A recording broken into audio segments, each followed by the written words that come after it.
ஒரு ஊரில் ஒரு பால்காரன் பால் விற்று பிழைத்து வாழ்ந்து வந்தான். கலப்படமற்ற சுத்தமான தரமான பால் விற்பதில் பிரசித்தி பெற்ற அந்த பால்காரனுக்கு வாடிக்கையாளர்களும் அதிகரித்துக் கொண்டே சென்றனர். இப்படியிருக்க ஒருநாள் இவனுக்கு ஒரு நப்பாசை தோன்றியது. தனது லாபத்தை இன்னும் அதிகரிக்க வழி பார்த்தான். முடிவாக பாலின் மூன்றில் ஒரு பகுதியளவுக்கு தண்ணீர் கலந்து விற்பனை செய்தான். வழக்கம்போல் சந்தைக்கு சென்று பாலை விற்பனை செய்தான். வாடிக்கையாளர்கள் யாரும் கண்டுபிடிக்கவில்லை.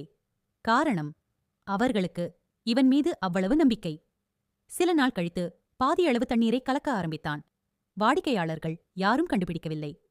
காரணம், அவர்களுக்கு இவன் மீது அவ்வளவு நம்பிக்கை. அவன் எதிர்பார்த்தது போலவே 2 மடங்கு ஆதாயம் கிடைத்தது. மட்டற்ற மகிழ்ச்சியடைந்தான். லாபப் பணத்தோடு வீட்டிற்குச் செல்லும் வழியில் களைப்பாறவென ஆற்றங்கரையில் உள்ள ஒரு மரத்தின் நிழலில் சிறிது ஓய்வெடுத்தான். அந்த நேரத்தில் ஒரு குரங்கு வந்து அவனது பணப்பையை எடுத்துக்கொண்டு மரத்தின் மீது சென்றது. கத்திக் கதறி குரங்கிடம் மன்றாடினான் பால்காரன். பணப்பையை திருப்பித் தருமாறு கெஞ்சினான். குரங்கின் கையில் ஒரு பொருள் கிடைத்தால் எப்படி விளையாட்டு காட்டும் என்று தெரியும் தானே.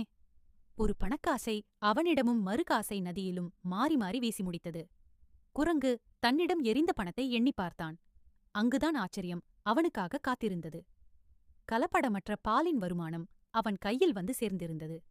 அப்போதுதான் தப்பு செய்பவன் யாரும் தப்பிக்க முடியாது என்பதை உணர்ந்தான்.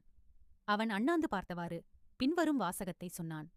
பாலுக்கான காசு பால்காரனிடம் வந்து சேர்ந்தது. தண்ணீருக்கான காசு தண்ணீரிடம் போய்ச் சேர்ந்தது. நாம் அநியாயமாக சம்பாதித்த ஒவ்வொரு ரூபாயும் சந்தேகமின்றி அநியாயமாக ஒரு நாள் நம்மை விட்டு போகும்.